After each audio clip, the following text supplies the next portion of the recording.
So I'll just start with welcoming the attendants that we have signed in right now for our AAP Chapter 3 Town Hall / Dinner with a Doc. We had started this series of kind of intimate meetings with specialists in San Diego to try to get to know them and a chance to actually get together for dinner with the speaker. But since COVID, we haven't been able to do that in person, and hopefully we will in the future, not too far off. But we're really fortunate tonight to have an important talk on human trafficking with Kanani Titchen.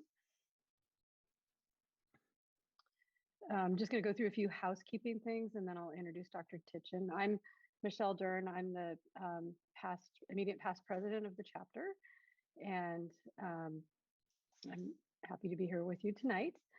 So if you have not already put yourself on mute, please do that. And then if you have questions as we go along, you can put them in the chat box and try to keep an eye on what's going on in the chat because links may be posted in there. You will be able to receive CME and MOC for attending tonight. You'll receive an email after the program is over with links on how to submit that and take a quiz if you're going to go for some MOC credit. And please fill out the evaluation. Those are really important for us. Also, if you have suggestions on future topics or speakers, that's really helpful to include that there. So tonight's speaker, again, is Dr. Kanani Titchen, who comes to us from the Adolescent Medicine Clinic at Rady's Children's Hospital. So I learned when I read her bio that Dr. Titchen earned her bachelor's degree in psychology and music from Tufts University and worked as a professional theater actress and teaching artist before entering into the Columbia University and got her medical degree at Jefferson Medical College in Philadelphia, where she also did her pediatric residency. And then she completed an adolescent medicine fellowship in the Bronx, New York, and is now an assistant professor and adolescent medicine specialist at UCSD and Rady's Children's Hospital. She has expertise in trauma-sensitive adolescent healthcare, sexual and reproductive health, eating disorders, and human trafficking, and is the director of the UCSD and Rady's Children's Hospital Adolescent Reproductive Medicine Clinic. And she serves on committees for the Society of Adolescent Health and Medicine and the AAP, and is a member of the North American Society for Pediatric and Adolescent Gynecology. And Dr. Titchen is a nationally recognized speaker on the topic of human trafficking, and we're very fortunate to have her with us tonight. So I'll let you take it away, Dr. Titchen. Great, thank you so much for the intro, Michelle. I know that we have a small audience here, and I'm not sure if, because I've certainly seen these names before, so I'm not sure if some people have already seen parts of this talk. But let me start from the beginning. And I am going to fly through information because I don't want to keep people past time. I know it's the dinner hour. So if at any point you have a question, please just put it in the chat, and then maybe Michelle, I can't see the chat box, so if you could just interrupt me, I'm happy to take questions as we go. I don't want this to be a formal thing. So yes, I'm going to talk about human trafficking and trauma-informed response, and especially avoiding the rescue fantasy, because I think that's hard to do sometimes. And I just want to thank the AAP. You guys have been amazing. This chapter especially just rocks. I feel so welcome. And since I got back into San Diego in 2019, you have made a home for me. And I'm just so appreciative of all of you and the work that you do. So thank you for having me to speak. I have no disclosures relevant to this particular talk, so nothing here pertains to the material that I'm going to share with you. I do have some objectives for this talk. I'd like, by the end of it, for everybody here to be able to recognize the warning signs that raise suspicion for human trafficking, both for labor and sex trafficking, and to be able to identify people who present in the healthcare setting. I want us all to commit to assessing any suspected victims of trafficking in our routine practice, and and more importantly, to be able to commit to clinically evaluating these patients and treating them, and using a trauma-informed technique, and also local and national resources. So I like to start with cases. All of these photos are stock photos that I purchased. They are not actual photos of patients, and all of the names have been changed to protect patient privacy. But I think, we all learn through cases in our medical training, and I find that stories are compelling. And we remember things when we hear stories and narratives. And maybe that comes from my being an actor in the past, but I was taught to tell good stories well. So Brandon, top left, is a teen in the juvenile justice system living in a group home who presents for his annual physical exam. Leela is an 18-year-old woman who presents to the emergency department with repeated episodes of abdominal pain and vomiting. Sarah is an Orthodox Jewish girl who presents to the emergency department for a scalp injury. Monica is a 20-year-old with uncontrolled diabetes and Graves' disease. She frequently no-shows to her endocrine and rheumatology appointments. Tegan, bottom center, is a 16-year-old individual assigned male at birth but affirmed female who's an organ transplant recipient, hospitalized for fever, edema, and anuria. And she has a death wish and has stopped taking her transplant meds. And then finally, Edie in the bottom left is a 10-year-old girl in foster care with astigmatism, premature adrenarche, and sensory processing disorder, previously seen by ophthalmology, endocrinology, and occupational therapy. And she presents to the psych emergency department for aggressive behavior and running into traffic. These seem like very different patients, but what they all have in common, as you probably already guessed, is human trafficking. So many, many different faces, many different histories. And as you can tell, they have all presented to very different parts of the healthcare system. So we'll talk about the nature of the problem, definition, scope, and the different areas or venues where human trafficking takes place. Victim versus criminal mindset. What are the signs and vulnerabilities for these patients? What are our own victim biases when we're working with these patients? How do we intervene? What are the missed opportunities? And what is trauma-informed care? And how do we avoid this rescue fantasy? So first, the nature of the problem. It's a public health issue. In 2017, Drs. McKinney, Chisholm Straker, and Dr. Honey Stoklosa, they're both emergency medicine docs and also have MPHs, together with a bunch of public health professionals and with the US Department of Health and Human Services, framed human trafficking as a public health issue rather than a criminal or a law enforcement issue.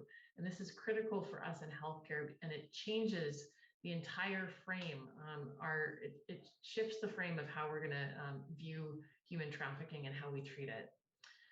In 2000, the first law passed in the United States, the Trafficking Victims Protection Act, called the TVPA, which defined human trafficking in terms of 3 different silos: an action by a means of force, fraud, or coercion for the explicit purpose of exploitation. And that exploitation could be commercial sex trafficking or commercial sexual exploitation, or it could be for forced labor.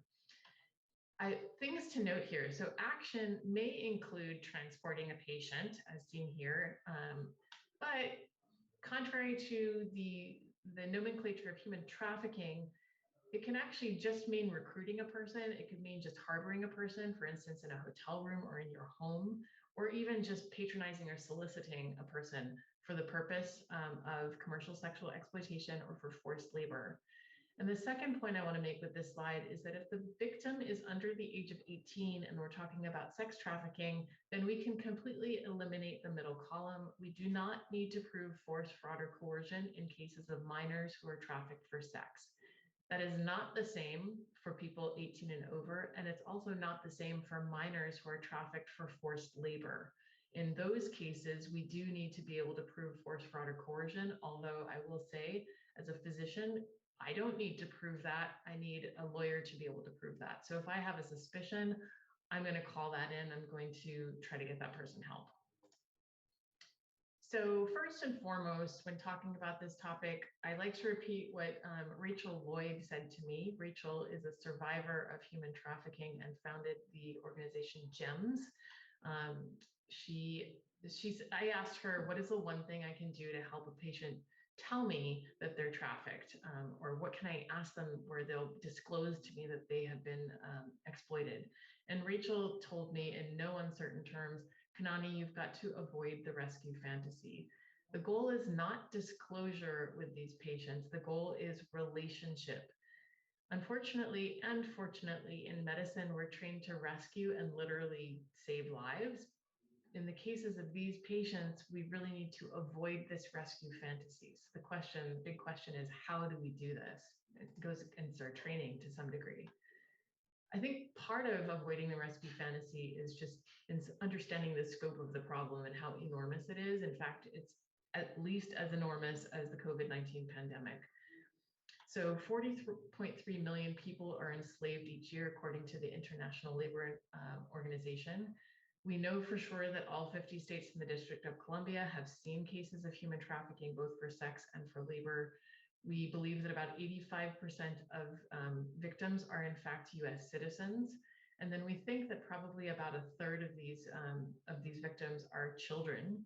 And what we know for sure also is that every race, every ethnicity is involved. So this affects everyone. And just touching on the COVID pandemic, this has certainly captured our attention for the past couple of years, and I don't think any of us believe that we could have tackled the COVID pandemic on our own, and nor do we think that we can cure COVID in patients completely on our own. We usually look to our team, infectious disease, our nurses, respiratory therapists to help. Similarly with human trafficking. So, and actually they are related, because Dr. Catherine Worsnop in 2019 published an article, and she described how disease pandemics can actually serve as push and pull factors for human trafficking. So it shouldn't come as a surprise then that there are interactions between the public health issue of human trafficking and the COVID-19 pandemic. And in fact, according to the FBI and Polaris, we've seen during the COVID pandemic an increase in intimate partner violence, increase in internet use by children, some of it by force, because that's how we've been conducting school for the past couple of years. Definitely an increase in economic distress, an overwhelmed health system, overwhelmed social service agencies, and also overwhelmed and understaffed law enforcement. Sex trafficking overall during the shelter-in-place period appears to have continued unabated, but has shifted in venue. So instead of being in street-based and escort-based and brothel-based trafficking and services, instead what we're seeing is more online pornography and webcamming and the like. And then in addition, we've seen that the victim profile for trafficking is slightly different, and the FBI actually reports a spike in juvenile victims, decreased median age, but also an increase in very young victims, 12 to 13 years old.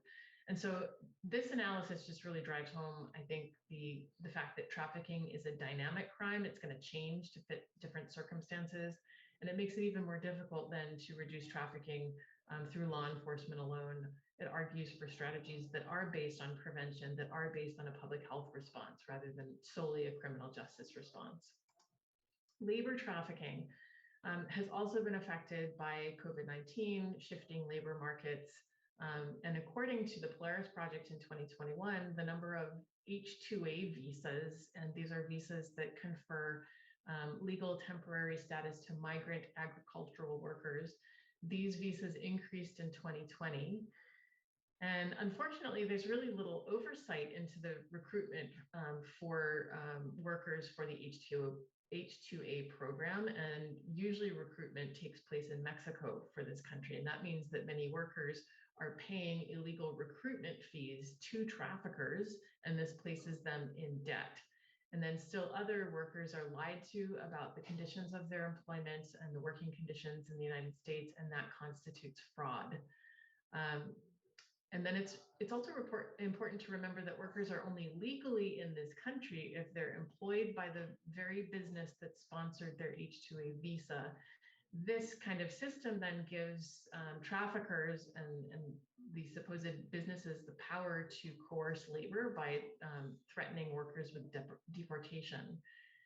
So what we saw during the COVID-19 pandemic was that the balance of power really shifted away from workers and made them that much more vulnerable to trafficking. More than a third of victims of workers of H-2A visas reported being denied medical care, despite their classification as essential workers. And then just to bring it home, a fascinating article that was cited by Dr. McKinney Chisholm Straker found that the demand for PPE increased, as we know, during the COVID pandemic, but that during this time, 41 million medical gloves were actually produced under allegations of forced labor and entered the US market for distribution. So in fact, as we are donning gloves during this pandemic, we may be that much closer to labor trafficking. So where is human trafficking occurring? Just briefly, this is a heat map that's released by the Polaris Project. The red areas depict areas of higher reports of human trafficking. And you can see that California is basically bathed in red. Honolulu, Hawaii, my hometown, also in red. The West Coast, really the East Coast, the Panhandle, and the Midwest, all bathed in red, sorry. Just want to keep in mind, though, that these are reports of human trafficking. These aren't actual cases of human trafficking. And so in light of that, this is probably the tip of the iceberg in terms of actual human trafficking that's occurring. So the lack of red in the middle of the country over North Dakota, South Dakota, Montana, Wyoming, and so forth does not necessarily indicate that there is no trafficking occurring there. What it does indicate is that the people who live in those areas, and notably indigenous peoples who live on reservation, might not want to report to the federal government any issues with trafficking in their area for reasons that I'm going to get to next. So again, avoiding the rescue fantasy is really the theme of this talk. And I think that avoiding the rescue fantasy necessitates understanding history to a large degree. And it's really impossible to discuss human trafficking without also acknowledging the roles that racism, poverty, misogyny, homophobia, transphobia, and otherism play in this problem. And here I just really want to acknowledge our own Dr. Camille Robinson and my mentor, Dr. McKinney Chisholm Straker, for inspiring me to research the connection between redlining and human trafficking. So between 1935 and 1940, as I think probably everyone here knows, there were thousands of area descriptions created by agents of the federal government's Homeowners Loan Corporation, and they put together maps like this one. This is actually a map of San Diego from the 1930s and 40s. The feds used data and evaluations to assign grades to residential neighborhoods that reflected the mortgage security or the value of that neighborhood. And those neighborhoods were then shown in different color-coded maps. The neighborhoods receiving the grade of A, which were deemed minimal risk for investment, good investment opportunity for banks and other mortgage lenders, worthy of development, are shown here in green. And then the areas that were designated poor investment prospects are shown here in red. And those are areas graded D or considered quote unquote hazardous. So you might think that the areas, the difference between the green and the red areas might be, the quality of the soil or flood zones or other sort of hazards, physical hazards like this.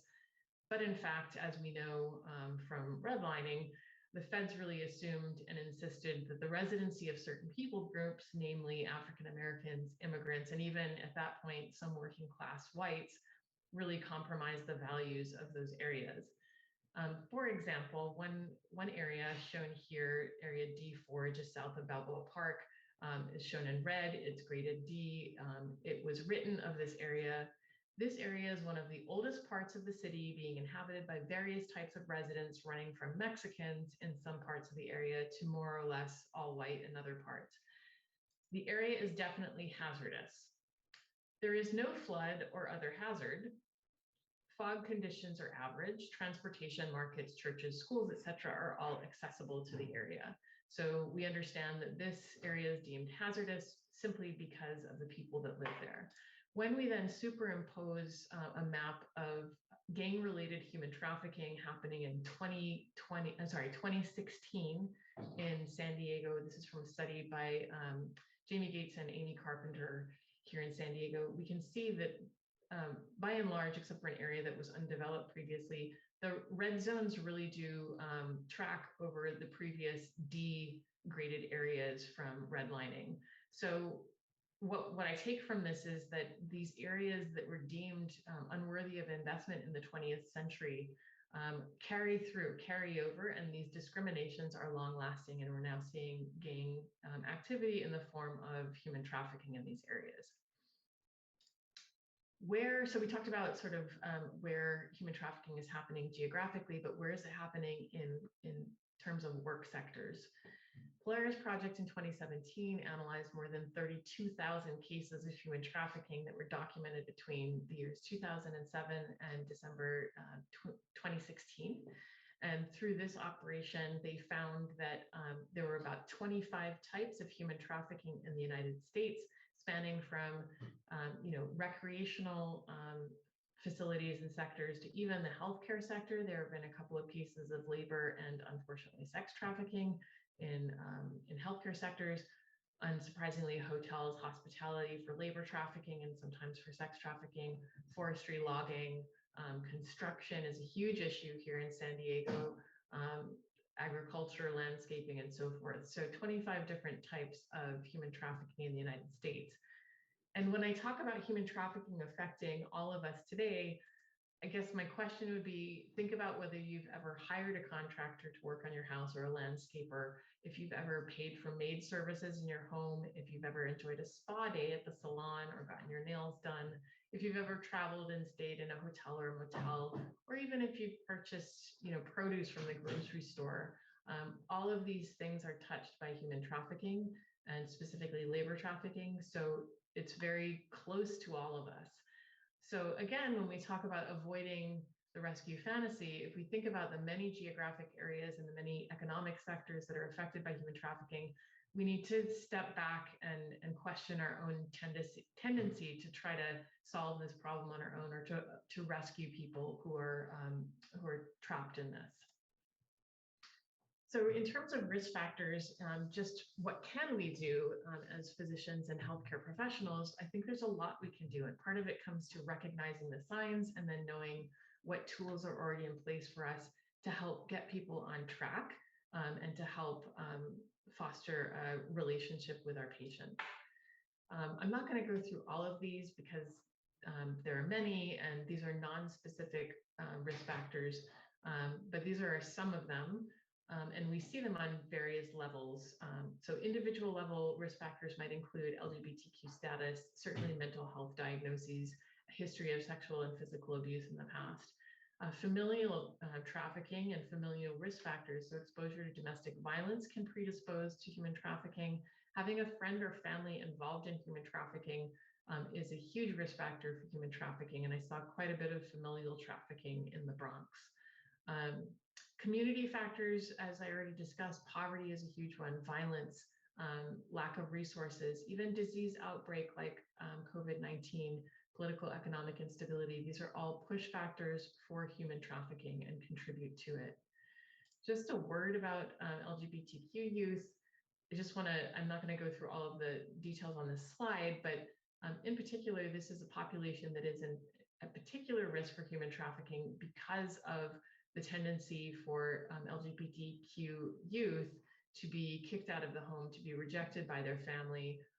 They then are twice as likely to run away. They're more likely to be abused or neglected.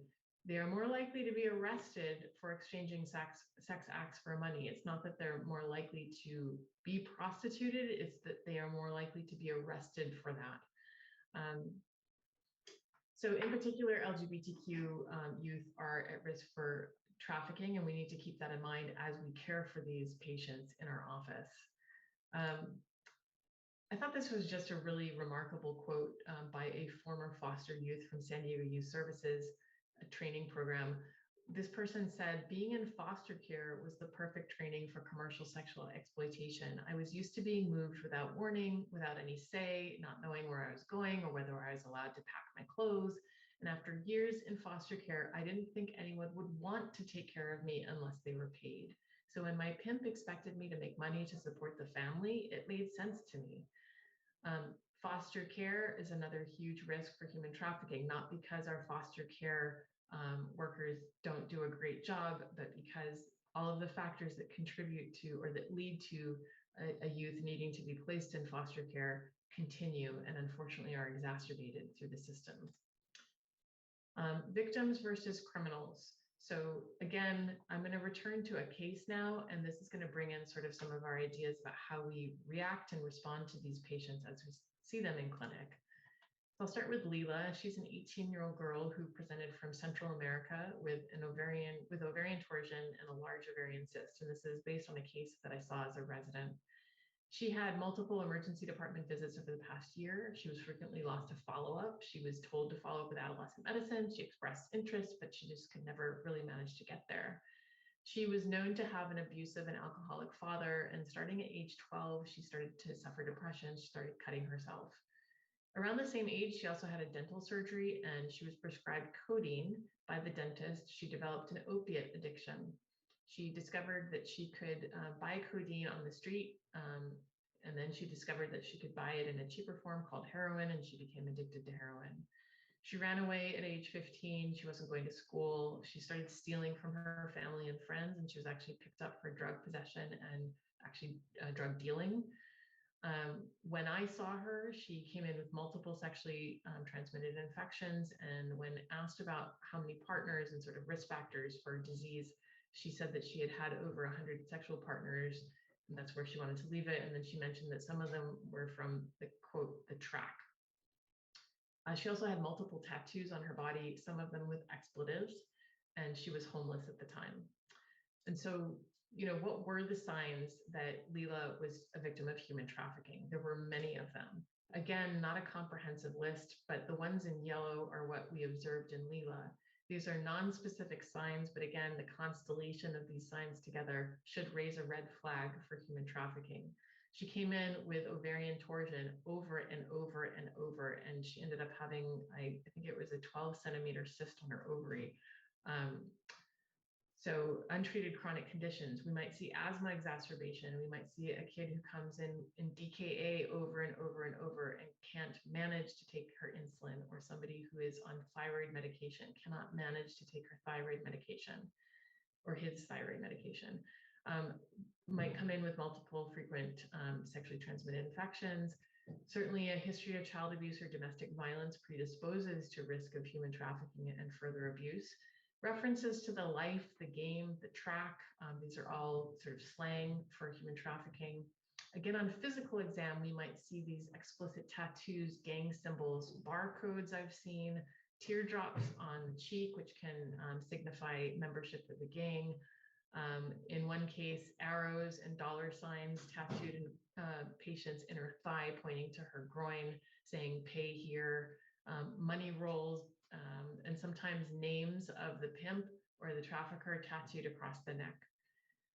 We might see signs of drug abuse. These might mean track marks on arms, might mean friable mucosa in the case of inhaled substances, etc.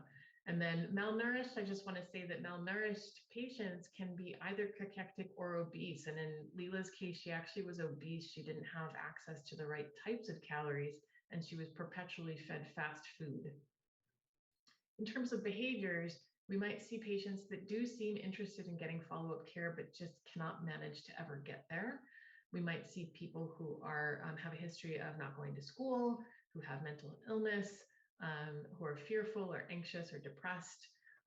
And then this is a huge one actually right here. It's not allowed or able to speak for themselves, or a third party may insist on being present.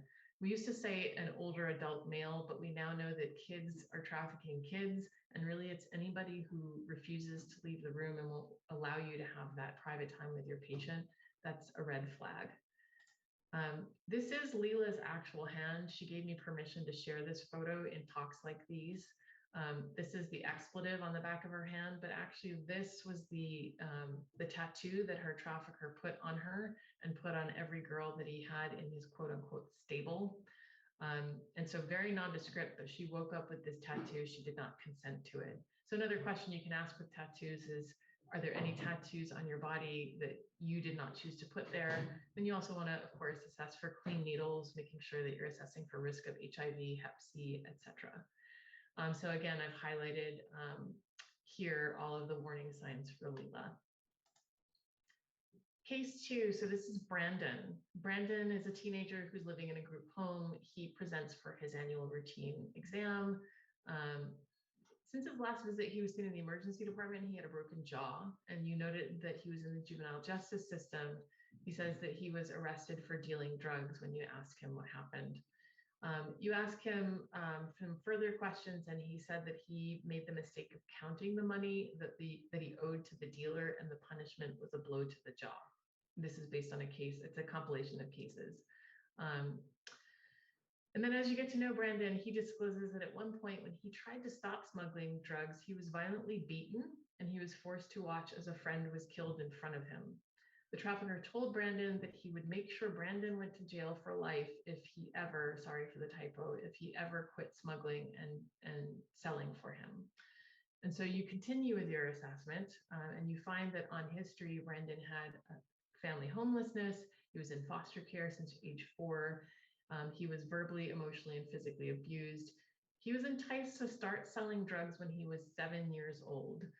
And he had a history of frequent marijuana use, symptoms that he had, difficulty sleeping, nightmares, panic attacks, passive suicidal ideation, really PTSD.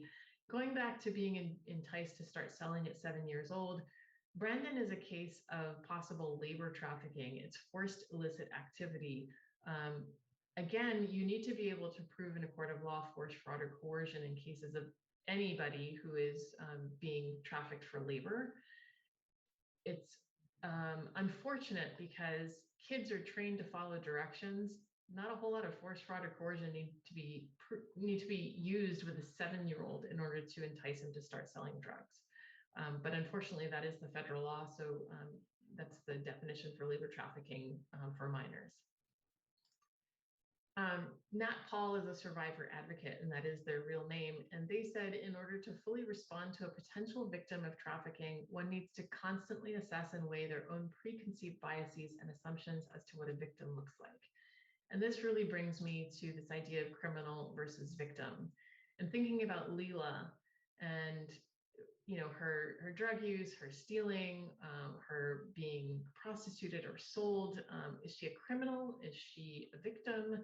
If she is a victim, then who's the perpetrator? Is it her pimp or her trafficker? Is it the people who bought her? Or is it even the dentist who prescribed her an inordinate amount of codeine? For Brandon, is he a drug dealer? Or was he a victim because he was forced to sell drugs? So it really, when we see these patients, we might see on surface value, Brandon is coming in and he's been through the juvenile justice system. So we assume that this is a quote unquote delinquent. We need to question our assumptions about patients. The young woman coming in with STD after STD, with pregnancy after pregnancy and multiple terminations. Again, we need to question our assumptions about those patients. Even the patients who come in who are, quote unquote, repeated offenders or frequent flyers in the emergency department who cannot manage to take their medications for asthma, diabetes, etc. We need to question why. And so this brings us to our victim bias.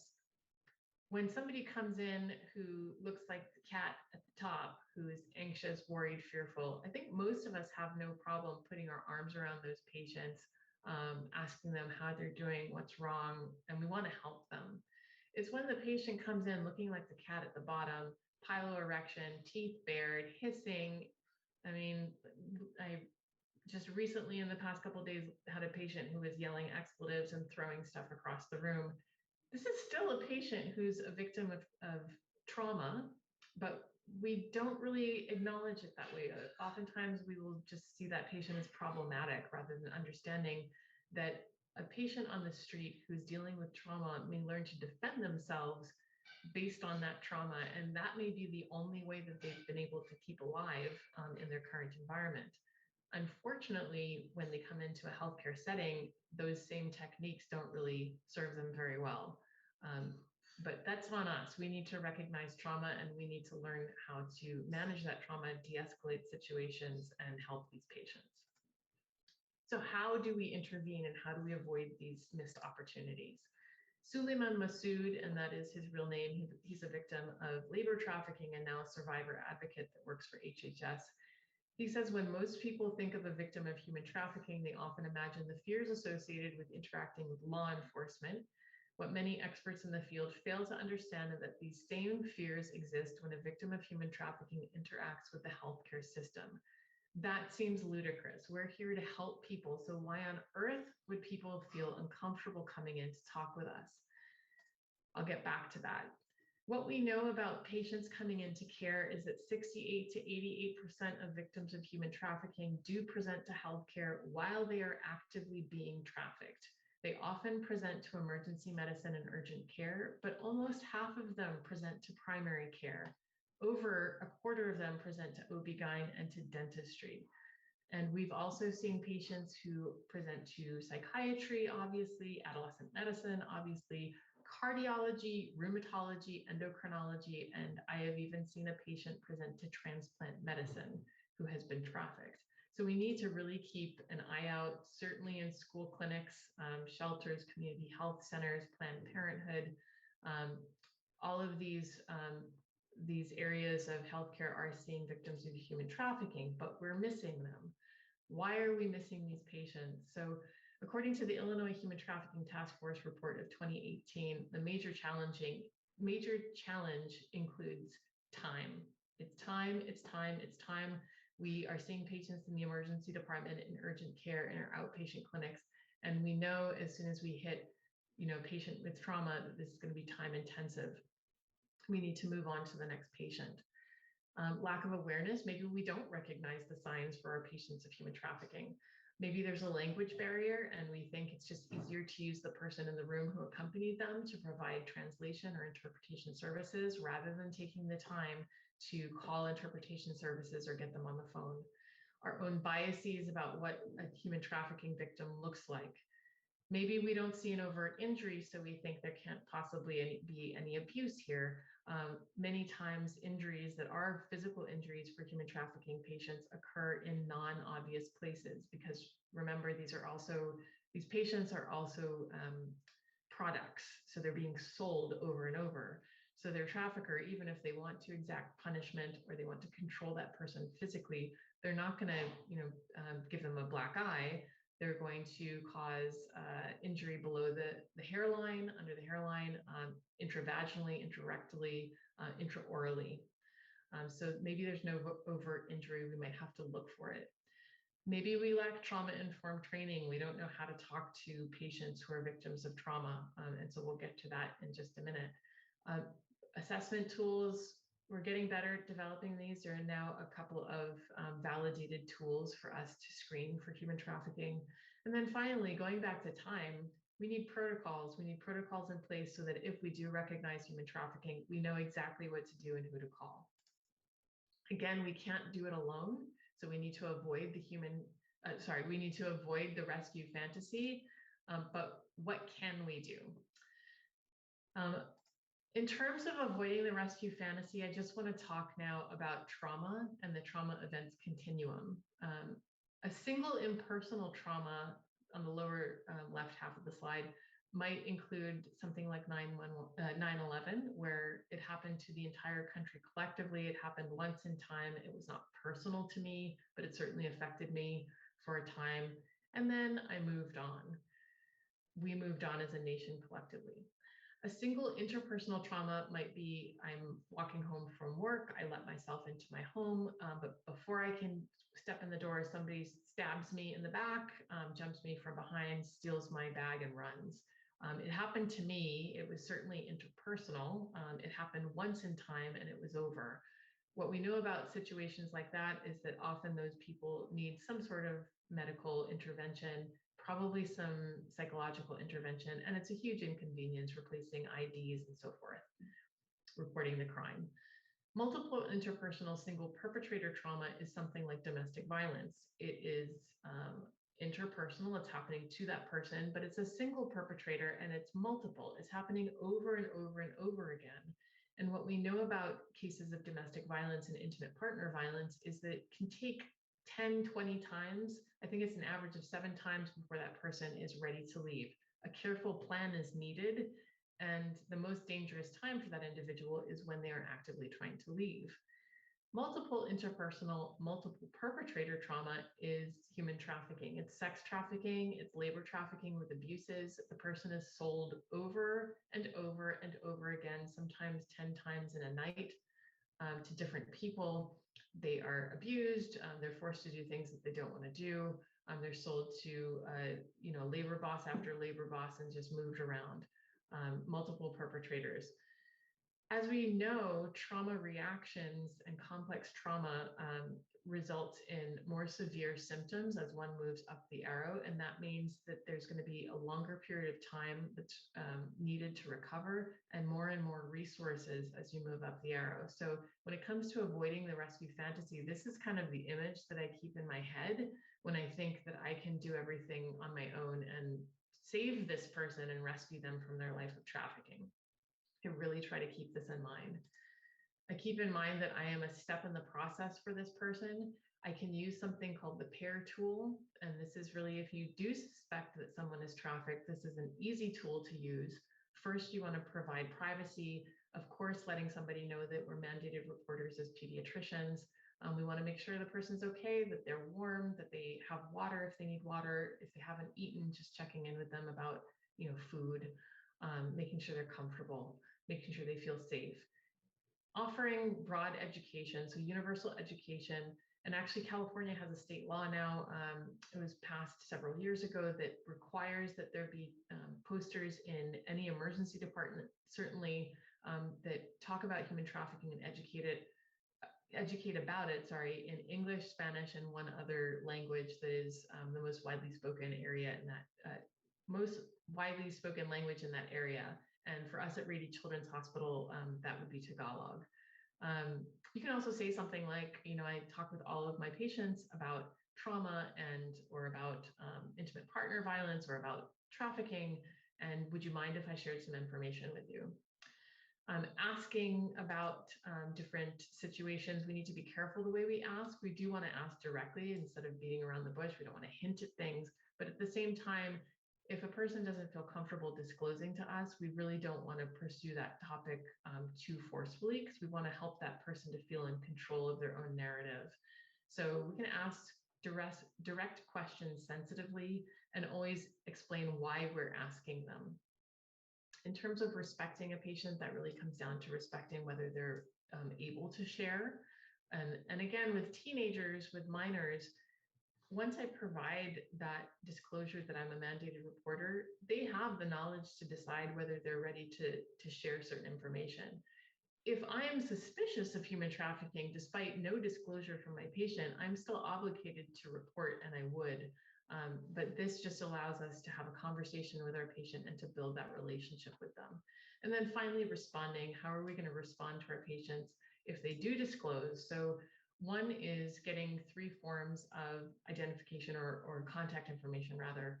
So asking for their phone number, for a trusted family or friend's phone number can be really helpful, just in case their phone number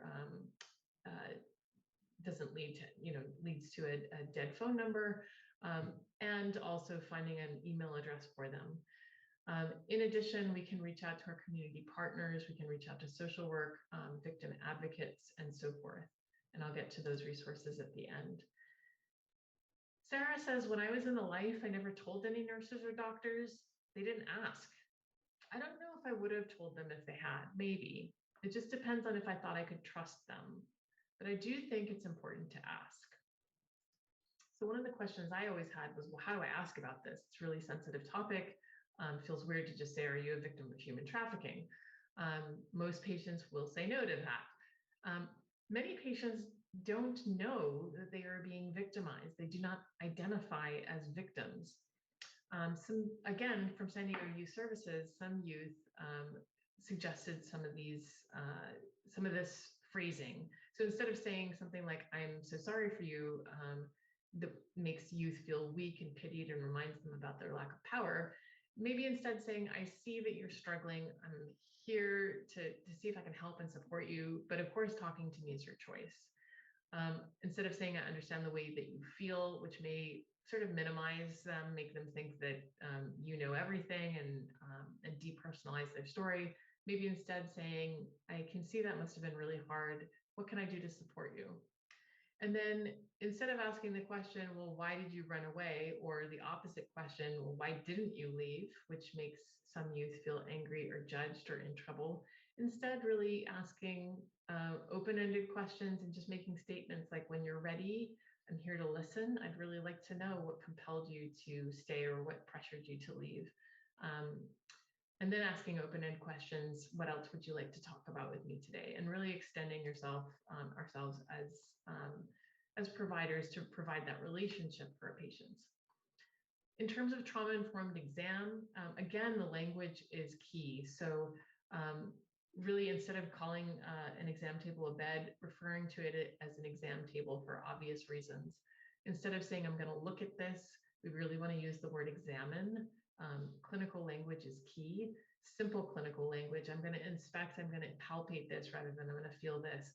And then during a gynecologic exam, really avoiding commanding somebody to relax because that can be triggering. So instead, what I actually usually say is, can you please allow your knees to point to the opposite sides of the room? And I assure them you're safe, you're covered, I can't see anything, just allow your knees to point to the opposite sides of the room. Explain why we're doing what we're doing.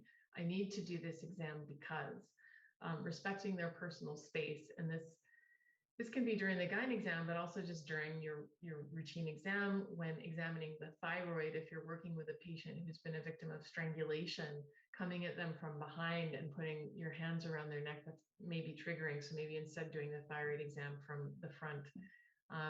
Sometimes if I really sense that somebody's sensitive or on high alert, I will actually give them the diaphragm of my chest, of my stethoscope, and ask them to place it on their chest, and I'll sort of mirror for them where I want them to place it. I always check in when I'm doing exams. How are you doing? Everything okay? And I pause if they need me to pause. We really do want to do a thorough exam, so not examining over clothes, even though we think that may make them feel better. Again, examining the skin for any tattoos or marks or abuse is really key. And then finally, just being efficient. We don't want to slow things down to the point where we're just torturing the patient. We also don't want to rush because we might miss something. So we want to go at our normal pace and do the exam in an efficient manner. In terms of actions we can take, I've already discussed a little bit about education. Screening is another one, and then protocol development and developing community partnerships. And in terms of education, as I said, those posters are really key. And it's really helpful actually to put these posters in the bathroom where patients are giving urine samples, because that can help them to have a moment of privacy to read the poster and just to memorize that 888-3737-888 number, which is the National Human Trafficking Hotline. And I'll give that again at the end. Giving talks like this one, again, thank you AAP for letting me talk about this very important issue time and time again. Division talks, OSCE simulation. So actually on April 1st, in coordination with University of San Diego, I at University of California, San Diego, am working with a nurse practitioner and some educators to lead our first OSCE simulation for nurses, doctors, and students, mental health professional students, to work with simulated patients to learn how to screen and evaluate patients for human trafficking. Research and advocacy are also key. And I've listed here some educational resources for human trafficking, and I think these slides will be available afterwards. In terms of resources for us as medical professionals, as I mentioned, there are a number of validated screening tools. The one that's used most frequently now is the Greenbaum CSEC 6-question screening tool. CSEC stands for Commercial Sexual Exploitation of Children. And that has been validated in the emergency department, adolescent medicine, and child advocacy centers with pretty good sensitivity and specificity for human trafficking instead of just for routine physical abuse. So that's commonly used. It's explicitly for minors 12 to 17 years old. The Vera Institute, Covenant House, Urban Institute also have other human trafficking screening tools. Some of them cover both labor and sex trafficking, and those are for both children and for adults. And I believe all of these have been validated. There are also ICD-10 human trafficking abuse codes that we can use in our electronic medical records. So if we do identify a patient who is a victim of human trafficking, we can now code for that, and that helps us to sort of keep track. Just one caution with this is if we don't have everybody in the healthcare system educated about human trafficking and trauma-informed care, what to say and what not to say around these patients and the people who accompany them to their visits, then we're really going to do more harm than good. So we need to be careful about using ICD-10 codes, but that is yet another tool at our disposal. Protocol development. So developing protocols is key. They can be time-saving. I know UCSD has a protocol, and San Diego County actually has a protocol for reporting human trafficking. These protocols are time-saving. An example of one step in a protocol might be when somebody comes into an emergency department and that person identifies as an abuse victim or as a victim of human trafficking, we will immediately change their name to John or Jane Doe, so that if a trafficker calls around to different emergency departments looking for one of their victims, they will not be able to identify where they are. And we put that into place in New York City, and it's something that I know UCSD has in place with their protocol. I think it's something that needs to be universally accepted in terms of protecting these patients. I see there's a number of questions or something in the chat, but I will get to that in a minute, unless Michelle, there's a need to stop for any reason. No, those are just the links for the CME and the evaluation. They were just posting those, but and anybody can enter questions in the chat, or we'll just open it up when you're finished. Great, thanks so much. In terms of trauma-informed care, avoiding the rescue fantasy, this is a really valuable website here and link. So understanding the victim mindset. And as I said, through the AAP, I actually got a small grant, thank you again, AAP, to work with victims of human trafficking who are youth victims. And a number of them do talk about the fact that they didn't know that they were being victimized. They didn't think that anything was wrong. They didn't think that they had any health issues. They didn't know to come in to get medical care, or if they came in for care, they didn't know that they could ask for help. So understanding that victim mindset is really key to understanding human trafficking. Creating partnerships with our community partners, stakeholders, legal advocates, housing, social services is really key. Building out those resources that don't exist. So for instance, I remember one of the resources in New York was tattoo removal. We also have it here in San Diego. So a number of these patients are forcibly tattooed against their will. Changing those tattoos to something that is more positive for them, or even removing it altogether, is a really valuable resource. And then adopting these screening tools and protocols. You can go to the National Human Trafficking Resource Center and find more of them, as well as Vera Institute. Here in San Diego, we are very lucky to have a number of community partners that we work with. This is not an exhaustive list of San Diego resources, but it's a few of them that I'm familiar with.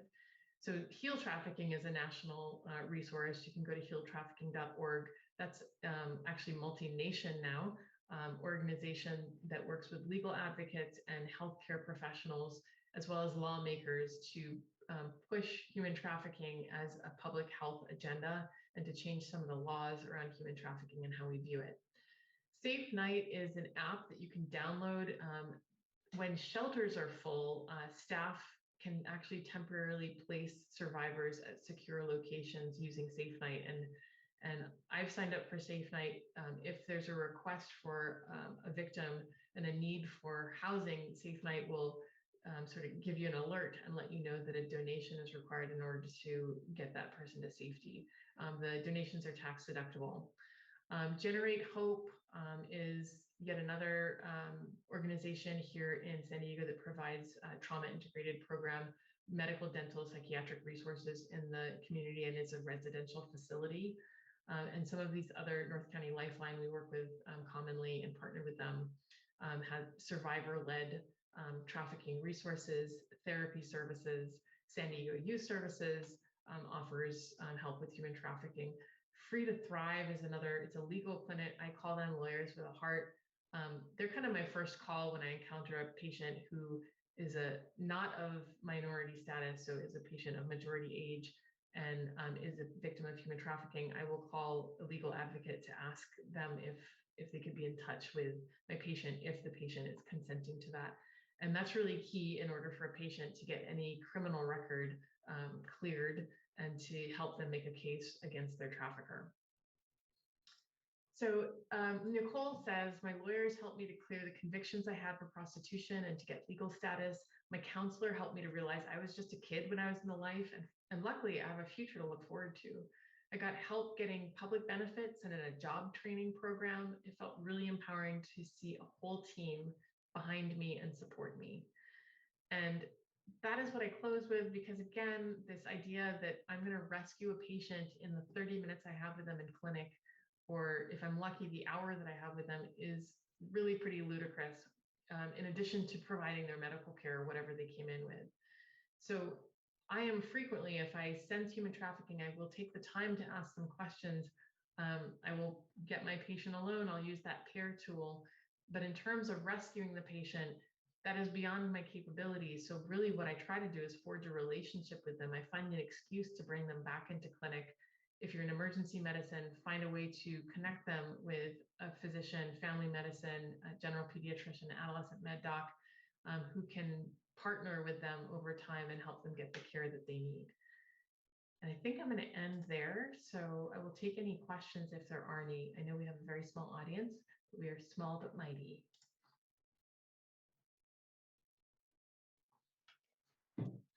Thank you. That was actually really enlightening.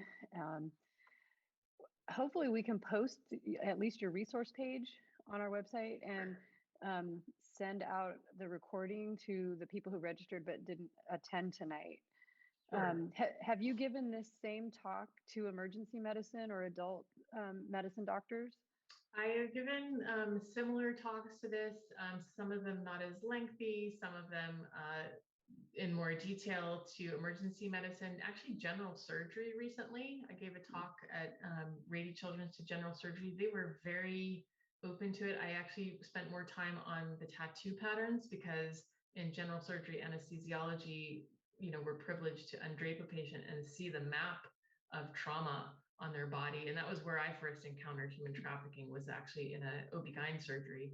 I've given this talk to rheumatology, really a host of different entities, and then some community partners here in San Diego as well. So at your clinic at Rady's, do you come across very many patients who you think are involved with human trafficking? Yeah, I have a handful of patients who have a known history of human trafficking. With youth, I'm finding that typically what's recognized is sex trafficking. But for instance, Brandon, his story is partly based on a patient that I saw my first year when I was working in adolescent medicine. Well, I won't say where, but here in San Diego. Juvenile justice, and the thought is, oh, he's in juvie. And I just sort of thought, well, why? Why is he in juvie? What got him there? And he was fortunately really open with me, and I've actually changed details about him, so you can't even be sure that the individual is male. But he was really open with me, and when I heard his story, knowing what I know about labor trafficking, I thought, well, it sounds to me like there's coercion here, and that he was roped into this gang life and being forced to sell drugs, and that this wasn't his choice. And therefore, then I reached out to my legal advocate at Free to Thrive and said, would you be interested in this case? And they actually did take the case. And then I'm not privy to what happened with it, because that's their confidential information. But frequently what I see in adolescent medicine clinic are youth, male, female, transgender, who come in with that pattern of multiple sexually transmitted infections, requesting termination or birth control. Or when I do a gynecologic exam, I'm seeing a lot of bruising in that area. And so red flags go off, and I will ask about safety, but really in that first visit, I spend my time really trying to forge a relationship of trust with my patients, and then telling them, I have to see you again. I need to see you in 2 weeks. And my schedule right now is crazy. We're really overburdened in adolescent medicine, but just have to find a way to get these patients back in. If they come back, then I typically find that it's really just a matter of patience. I have several patients who are in and out of the life, who are quote unquote rescued, and they start talking with law enforcement, they start talking with legal advocacy, they start talking with their families and disclosing their abuse history. And then I frequently find that the draw is powerful and they get pulled back in. But I just want to be that provider for them, so that when anytime they're ready to come out of the life, and this is not for minors, obviously, this is for 18 and older, that I'm there for them and that they know that they can ask for me. I've had one patient come into the emergency department and say, "Where's Dr. Titchen?" Like, I work in the emergency department all the time, which I never do. But hearing that she asked for me by name was like, that's what you want as a provider. You want patients to trust you. And she's come back and seen me. I see her repeatedly. She's kind of in and out, but just keep trying. With our minor patients, I have a couple of kids who are under the age of 18 who have a history of trafficking, and I partner a lot with the patient to forge a relationship of trust and privacy with them, but I also do a lot to work on my relationship with their parent. If the parent is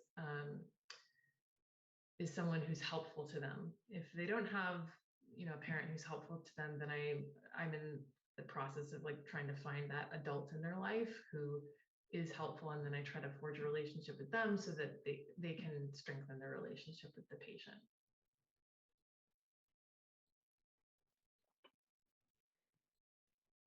Well, thank you so much. If anybody has any other questions, just go ahead and take yourself off mute. Hi. Oh, go ahead. I'll go ahead. Hi, I'm Wendy Pavlovich. Thank you so much. You succeeded in telling good stories well. How do you manage the mandated reporting for minors with your relationship building and disclosure to the patient around that when you suspect trafficking? Very carefully. That's such a good question. I don't have a bottled answer to that, unfortunately.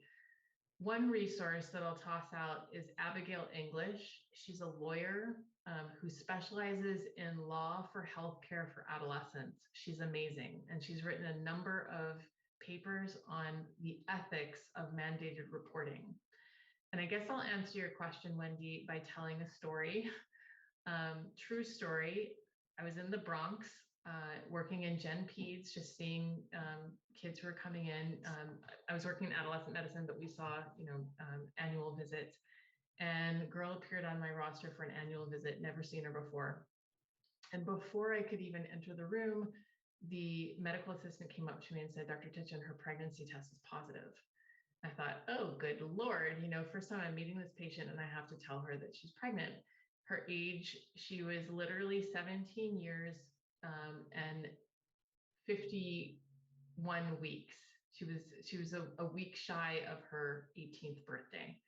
So I walk in to the room and I go about the visit. It's an annual visit, and so I slowly try to get to the point of asking about her head's history.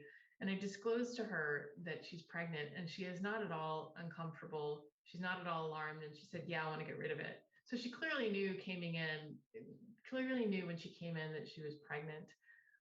And so I said to her, "Okay, we can work with Planned Parenthood and get you a termination." But there were several problems with this plan. One, she didn't have any ID.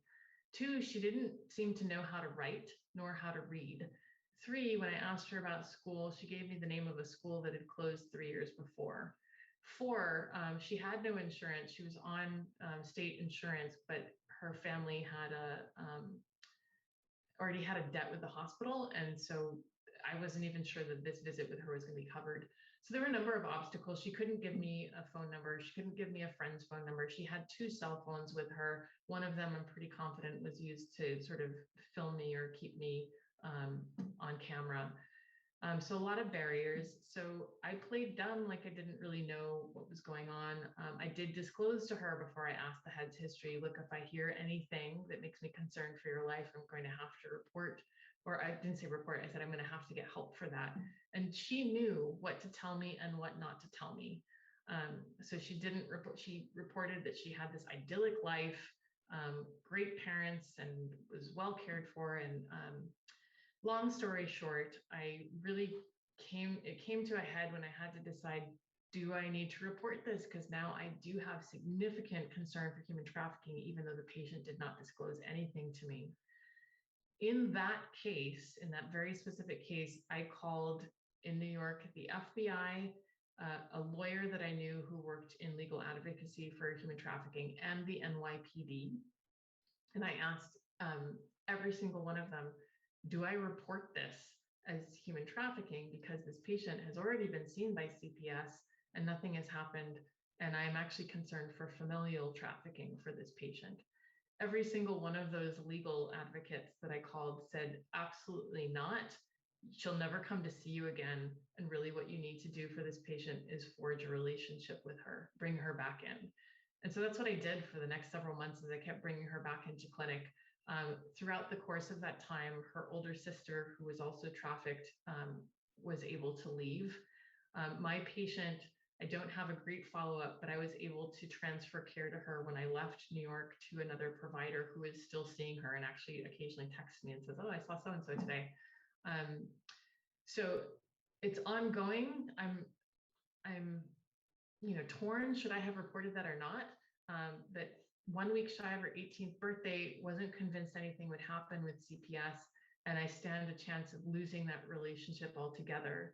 And instead, I preserved the relationship. I hope I sent the message to that patient that healthcare is an avenue for help for her. It's a resource for her, and that she knows she can come back in because it's a safe place. So that's one example. Most of the time, if I suspect human trafficking, I will disclose to my patients, remember when I said I was concerned, if I was concerned for your life or your safety, I would need to get help for that. I now have concern for your life and your safety. How would you like us to get help together? We can call together. I can put you in touch with a legal advocate. We can call Child Protective Services. So sometimes I will actually give that choice. I hope that helps. Yes, thank you. And thank you for the language on introducing the choice. Sure.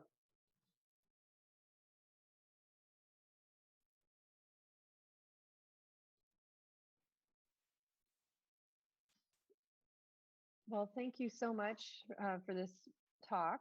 And everybody check your emails for the evaluations and how to get your CME credit. And then we have some upcoming chapter events that are posted on this last slide with the upcoming town hall that is going to be with the on a dental topic. And then we've got our Read and Romp, which is a fundraiser for the Reach Out and Read program.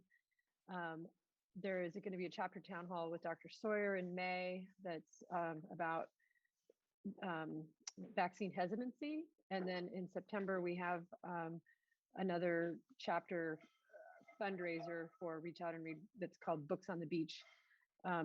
So we're starting to have some more things in person. The dental town hall, the Read and Romp, and the Books on the Beach are scheduled to be in person. The town hall with Dr. Sawyer is currently scheduled to be a webinar. So just keep checking your coastal currents, and definitely when you fill out your evaluations, let us know if you have other topics or speakers that you suggest. Thank you, everyone.